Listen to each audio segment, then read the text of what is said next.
الحمدللہ وحدہ لا شریک لہ والصلاۃ والسلام علی من لا نبی بعد۔ پارہ نمبر 26 سورۃ الاحقاف۔ اس صورت میں چونکہ احقاف کا ذکر ہے، ریت کے ٹیلے، اس لیے صورت کا نام ہی سورۃ الاحقاف ہے۔ یہ احقاف قوم عاد کا مسکن تھا، اس کا ذکر کیا۔ بنیادی عقائد توحید، رسالت اور قیامت۔ صورت کے آغاز میں ان تینوں عقائد کا ذکر کیا۔ مشرکین کے شبہات کا رد کیا ہے۔ یہ کہتے جادو ہے، اللہ فرماتے ہیں جادو نہیں ہے، وحی ہے۔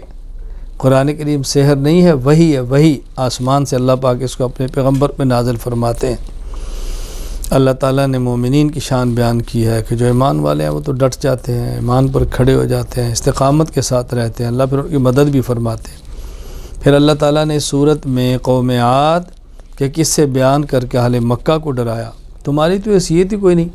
قوم عاد کی طاقت دیکھو، قوم سمود کی طاقت دیکھو، آج ان کا نام و نشان نہیں ہے، مٹا کے رکھ دیا اللہ نے۔ تم پیغمبر کی ذات سے مت ٹکراؤ، تباہ و برباد ہو جاؤ گے۔ اس صورت کے آخر میں اپنے پیغمبر کو تلقین، صبر، تسلی دی ہے۔ فاصبر کما صبر اولو العزم، میرے پیغمبر اولو العزم پیغمبر انبیاء جس طرح وہ برداشت کرتے تھے آپ بھی برداشت کریں، اور آپ بھی ڈٹے رہیں، وہ بھی ڈٹ گئے تھے۔ بالآخر انشاءاللہ فتح و نصرت آپ کا مقدر ہوگی۔ سورہ محمد، اس سورت کے شروع میں اللہ تعالیٰ نے اپنے پیغمبر کا نام محمد ذکر فرمایا ہے، اس لیے سورت کا نام ہی محمد ہے۔ اس سورت کا نام قتال بھی ہے، چونکہ اس میں جہاد القتال کا بہت بڑا مضمون بیان فرمایا ہے۔ اللہ تعالیٰ نے قرآن کریم میں اپنے پیغمبر کے دو نام ذکر فرمائے، محمد اور احمد، باقی آپ کی صفتیں بیان فرمائیں۔ اس میں شروع میں جہاد اور قتال کا ذکر کیا ہے، قیدیوں کا ذکر کیا ہے، غلاموں کے حقوق بیان کیے ہیں، ان کی آزادی کی بات کی ہے۔ اللہ تعالیٰ نے ترغیب دی ہے جنت کی، ترہیب ڈرایا ہے جہنم سے، اور پھر اللہ تعالیٰ نے صورت کے آخر میں یہ بات کیا کہ اللہ کے راستے میں خرچ کرو، بخل سے بچو، اور ترغیب دی ہے بخل سے بچو اور خرچ کرو۔ اور پھر آخر میں ایک بات سمجھا دی، ان تتولوا یستبدل قوما غیرکم، تم دین کو چھوڑ دو گے، اللہ کسی اور قوم کو دین پر لائیں گے۔ اللہ نے دین کا کام لینا ہے، تم کرو گے تمہاری سعادت، تم چھوڑ دو گے اللہ اوروں سے لے گا۔ اللہ تعالی ہمیں دین کی خدمت کے لیے قبول فرمائے۔ سورۃ الفتح، کیونکہ اس سورت کا آغاز ہی اس سے ہے، انا فتحنا لک فتحا مبینا، تو سورت کا نام سورۃ الفتح رکھا گیا ہے۔ عظیم ترین فتح، فتح مکہ، اس کی اللہ تعالیٰ بشارت اس میں دے رہے ہیں حدیبیہ کے موقع پر، تو اس لیے یہاں بہت ساری باتیں اللہ تعالیٰ نے سمجھائی ہیں۔ بطور خاص اس میں بیعت رضوان کا ذکر ہے، جب رسول اللہ صلی اللہ علیہ وسلم مدینہ منورہ سے چلے ہیں، حدیبیہ پہنچے ہیں، مشرکین نے روک دیا ہے، حضرت عثمان رضی اللہ عنہ کو بھیجا ہے، ان کو گرفتار کیا ہے، شہادت کی خبر اڑائی گئی، اللہ کے نبی نے صحابہ کرام سے بیعت کی ہے کہ ہم مر جائیں گے لیکن عثمان کا بدلہ لیں گے۔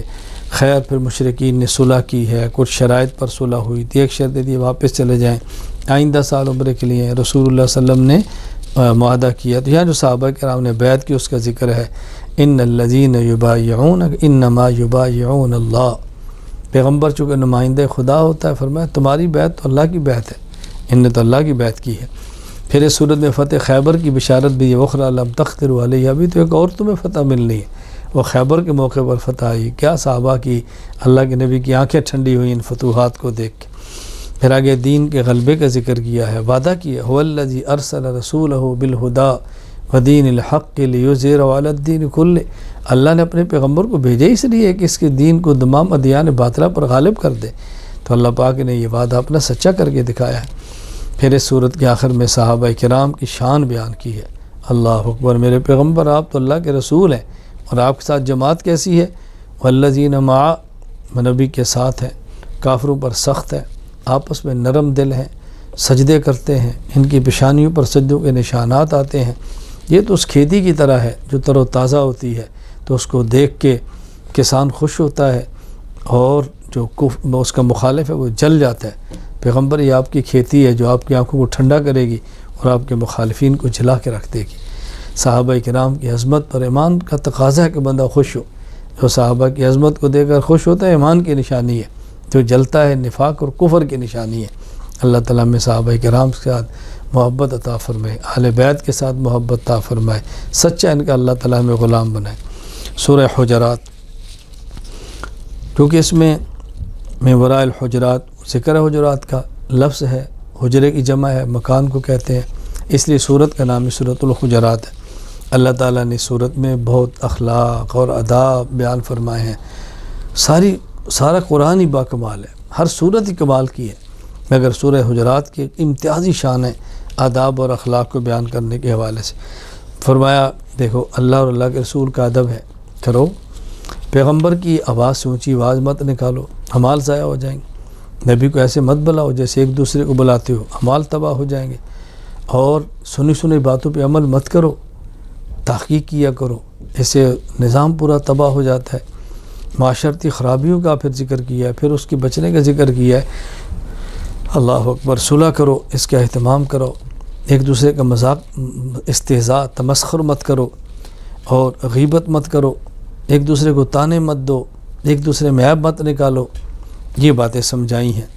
اور یہ فرمایا کہ یہ باتیں دل سے قبول کرو، اللہ کا احسان ہے، اللہ نے تمہیں ایمان کی نعمت عطا فرمائی ہے، اور ایمان دل میں ہے، اسلام اعمال ہے جو اوپر ہے۔ مومن بھی بنو، مسلم بھی بنو، دل سے بھی مانو اور اپنے اعمال سے بھی، عمل سے ثابت کر کے دکھاؤ کہ آپ مومن ہیں۔ گویا تمہارا دل اور جسم سب اللہ کے حوالے ہونا چاہیے۔ تو اللہ تعالیٰ نے یہاں آداب اور اخلاق بہت زیادہ بیان فرمائے ہیں۔ غیبت کرنے کو مردہ بھائی کا گوشت کھانا بتایا ہے، بدگمانیوں سے بچو، استہزاء سے بچو، تمسخر سے بچو، آپس میں پیار محبت اور صلح کی بات کرو۔ یہ مطلب خلاصہ ہے آداب اور اخلاق اس صورت کے اندر۔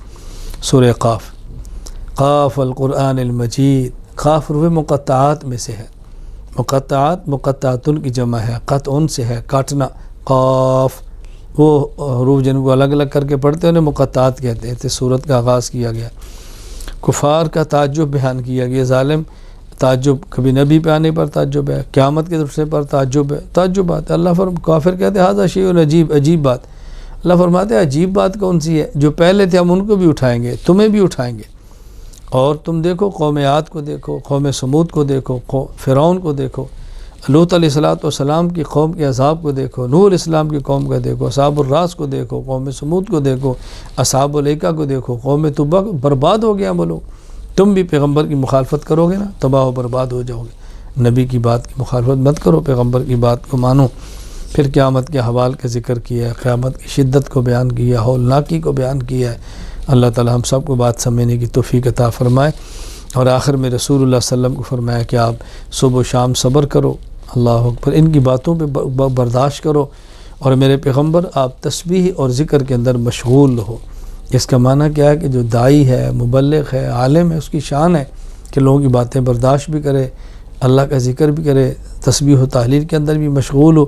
تو اسی سے آخرت کی تیاری ہوتی ہے۔ سورۃ الذاریات، والذاریات ذروا، سورت کا آغاز یہاں سے ہو رہا ہے، وہ ہوائیں جو اڑاتی ہیں چیزوں کو، تو اس لیے سورت کا نام سورۃ الذاریات ہے۔ یہاں متقین کی اوصاف بیان کی، اللہ اکبر، راتوں کو قیام کرتے ہیں، استغفار کرتے ہیں، آنے والے کو دیتے ہیں، سائل کو بھی نہیں واپس کرتے، محروم کو واپس نہیں کرتے، سائل جو مانگتا ہے اسے بھی دیتے ہیں، اور جو مانگتا ہے لیکن مستحق ہے اسے بھی دیتے ہیں، اس کا بہت زیادہ خیال کرتے ہیں۔ یہ متقین کی اوصاف بیان فرمائے۔ پھر اس پارے کے بالکل آخر میں ابراہیم علیہ السلام کا واقعہ بیان کیا، فرشتے آئے، ابراہیم علیہ السلام کو بیٹے کی بشارت دی ہے، بڑھاپے میں اللہ نے ابراہیم علیہ السلام کو اولاد عطا فرمائی۔ اللہ نہ چاہے تو جوانی میں بھی نہ دے، چاہے تو بڑھاپے میں اولاد دے رہے، اولاد دینے والے تو اللہ ہی ہیں۔ وآخر دعوانا الحمد للہ رب العالمین۔